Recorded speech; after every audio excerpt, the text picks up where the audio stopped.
এটা কি পাখি? ময়নাই শালিক পাখি। দুই শালিক দেখেছি আমরা, দেখো দুই শালিক।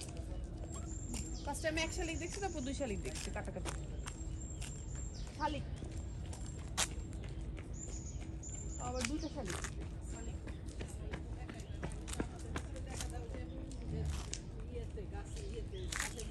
হ্যাঁ, আমরা পাখিকে চিনিছি আম গাছটার জন্য, আমরা অনেক পাখিকে চিনিছি। শালিক শালিক আসিফ হারাই গেল নাকি? আসিফ আমাকে শালিক পাখির ভিডিও করেছি।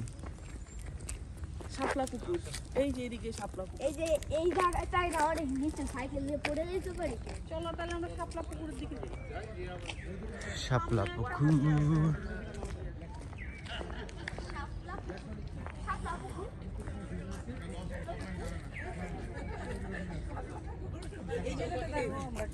ওইখানে মনে হয় শাপলা। আসো। এই কি শাপলা কি এখানে